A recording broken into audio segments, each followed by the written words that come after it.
Well, hello everyone. I hope you guys are good. And Nepal premier league के बीच में अचानक से आईसीसी की तरफ से शेड्यूल निकल करके आता है। बहुत दिन से खबरें चल रही थी कि भाई नेपाल इस वाले ग्रुप में रहेगा, ऐसे रहेगा, वैसे रहेगा। हम वेट कर रहे थे कि आईसीसी की तरफ से कब कंफर्मेशन आ जाए।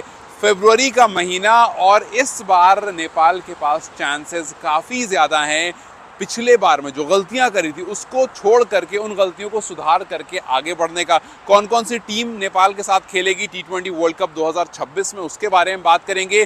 कितनी चांसेस नेपाल के पास हैं एक लेवल अप जाने के लिए, उसको लेकर बात करेंगे।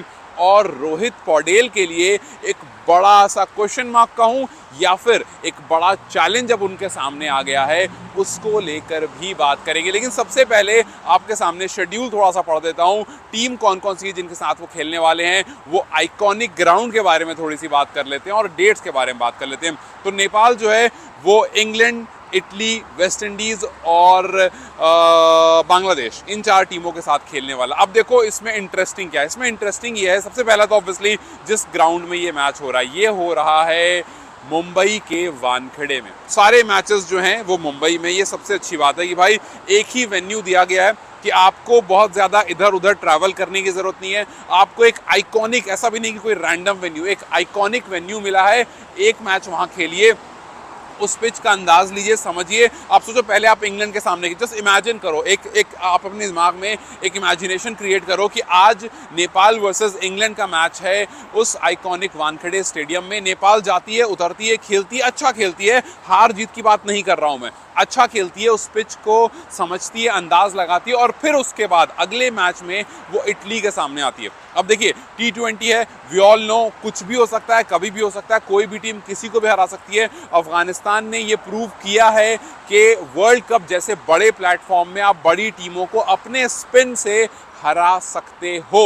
तो नेपाल किसी को भी हरा सकती है। मैं यहाँ पर नेपाल वर्सेस इंग्लैंड में क्या होगा क्या नहीं होगा ये नहीं बात करने वाला हूँ, बिकॉज वो बहुत दूर की बात है। लेकिन चैलेंजेस क्या क्या आएंगे वो ज़रूर बात करूंगा, और फ़ायदा क्या क्या होगा ये ज़रूर बात करूँगा। तो आपने पहला मैच इंग्लैंड के खिलाफ खेला, उसके बाद आप जब इटली के सामने उतरोगे, you will be more confident. आप इटली को हराने के लिए पूरी तरह से रेडी रहोगे। उसके बाद आप उतरोगे वेस्ट इंडीज़ के सामने। अभी आपने वेस्ट इंडीज़ को सीरीज़ हराई, यस आई नो कि जो इस सीरीज़ में प्लेयर्स थे उससे बेहतरीन प्लेयर्स आपके सामने वहाँ T20 वर्ल्ड कप में होंगे। लेकिन एक साइकोलॉजिकल बेनिफिट होता है कि आप इस टीम को सीरीज़ हरा चुके हो। वहाँ पर वेस्ट इंडीज़ की टीम आपके साथ 3 मैच खेलने आई थी, आपने हराया, आपने उनको वापस भेजा। अब आप मुंबई के वानखेड़े स्टेडियम में हो जहाँ आपको 2 मैच का एक्सपीरियंस हो चुका है। मैं इमेजिनेशन की बात कर रहा हूँ, 2 मैच आप खेल चुके हो, एक इंग्लैंड से खेला, एक इटली से खेला, अब वेस्ट इंडीज़ सामने है। So you will be more confident. अगर आप जीत कर आ रहे होगे तो भाई वो कॉन्फिडेंस एकदम आसमान फाड़ होगा। वहाँ पर काफ़ी ज़्यादा मतलब आपके अंदर पॉसिबिलिटीज़ होंगी, चांसेस होंगे कि आप वेस्ट इंडीज़ को एक बार फिर बीट करोगे। फिर उसके बाद बांग्लादेश आपके सामने। सबसे अच्छी बात ये हुई है कि जो पहला मैच रखा है वो इंग्लैंड के खिलाफ रखा है कि भैया टफ टीम को पहले खेल लो, उससे जितना एक्सपीरियंस गेन करना है कर लो। अगर जीत गए वेरी गुड, हार गए आगे बहुत सारी अपॉर्चुनिटीज हैं जिनको आप बीट करके आगे बढ़ सकते हो। तो आप फरवरी 8 को, फरवरी का महीना है, करण केसी आज ही रन बना रहे थे। लोग को ऐसी फरवरी और करण केसी को काफ़ी को रिलेट करते हैं, तो करण भी वहाँ पर उनके पास ही मौका होगा। मुंबई में वो जाकर खेल भी चुके हैं, सो मुंबई का उनको आइडिया है। मतलब वानखेड़े की बात नहीं कर रहा हूँ, बड़ा प्रैक्टिस करने मुंबई जाते रहते थे, तो उनको भी पता है कि भाई पिच कैसी है, क्या नहीं है। सो आई एम वेरी श्योर कि वो उनके दिमाग में कैलकुलेशन कहीं ना कहीं चल सकती है, या फिर उनके फैंस के दिमाग में तो बिल्कुल चल सकती है। खैर, फरवरी 8 को पहला मैच होगा मुंबई में नेपाल वर्सेस इंग्लैंड। दूसरा मैच होगा नेपाल वर्सेस इटली 12 तारीख को। सो 8, फिर उसका 12, फिर 15 और फिर उसके बाद 17। सो 8 से 17 के बीच में, मतलब इन 9 दिनों में, इन 10 दिनों में 4 मैचेस हो जाएंगे। और नेपाल के पास बहुत अच्छा चांस है कि पिछली बार जो नहीं कर पाए थे बांग्लादेश के खिलाफ, पिछली बार ऑलमोस्ट देयर पहुंच करके वो दीपेंद्र सिंह एरी को याद होगा कि कैसे वो गलती हुई थी, उस गलती को इस बार कैसे सुधारना है। एक बार फिर बांग्लादेश की टीम होगी, एक बार फिर T20 वर्ल्ड कप होगा,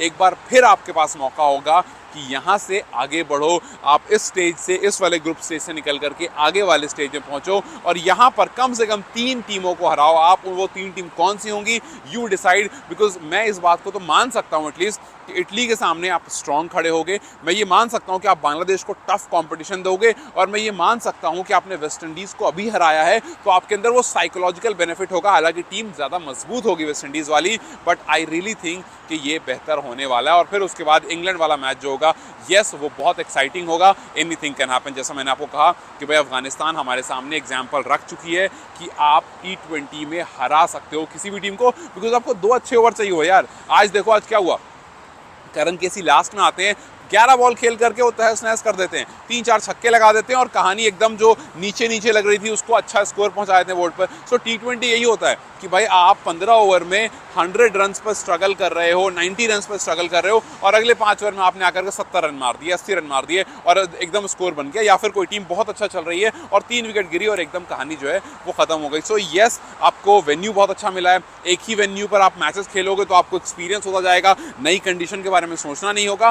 टफ टीम से पहले खेल लोगे तो बाद में उसके बाद जो टीम है उनसे खेलना थोड़ा आसान होगा। लेकिन जो मैंने कंपटीशन, जो मैंने चैलेंज की बात की कि रोहित पौडेल के लिए चैलेंजिंग कैसा हो सकता है, वो एक चीज इसलिए है क्योंकि रोहित पौडेल इस टाइम पर जिस तरह से T20 खेल रहे हैं, जिस तरह से नेपाल प्रीमियर लीग में परफॉर्म कर रहे हैं, this is not what Nepal wants from there captain.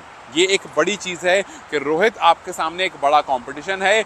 Other players अगर अच्छा परफॉर्म कर रहे होंगे, फरवरी आने से पहले पहले आपको भी उस फॉर्म में आना पड़ेगा, बिकॉज मुंबई जैसे मैदान में you have to go out there and score runs. अगर आप रन्स नहीं बनाओगे, अगर आप इस तरह से खेलोगे 16 बॉल में 15 रन, 20 बॉल में 18 रन, 20 बॉल में 22 रन, नहीं चलने वाला है, नहीं चलने वाला है। आपके बाद जो आएगा उनके ऊपर प्रेशर आ जाएगा और फिर आप मैच जीतना तो छोड़ो, आप पहले ही गिव अप कर दोगे। सो यस, ये एक प्रॉब्लम है। इसका सोल्यूशन दूसरा कुछ नहीं है सिवाय इसके कि आप अपने स्ट्राइक रेट पर काम करो। मैंने पहले काफ़ी बार एग्जांपल दिया है कि भाई बाबर आजम का एग्जांपल ले लो, विराट कोहली का एग्जांपल ले लो और बड़े प्लेयर्स का एग्जांपल ले लो। अगर उनके स्ट्राइक रेट कम होते हैं तो उनको मैच छोड़ना पड़ जाता है। छोड़ना पड़ जाता है सिंपल मतलब ये है, फैंस उनके ऊपर चढ़ जाते हैं, मैनेजमेंट उनके ऊपर चढ़ जाती है। तो फिर रोहित पौडेल के ऊपर क्यों नहीं चढ़ सकती है? रोहित पौडेल से सवाल क्यों नहीं हो सकते हैं? क्यों ऐसा हुआ कि बाबर आजम को T20 से हटाया गया? क्यों ऐसा हुआ कि विराट कोहली को रिटायरमेंट लेना पड़ा? बिकॉज विराट, ऐसा तो नहीं कि विराट के अंदर T20 नहीं बचा है,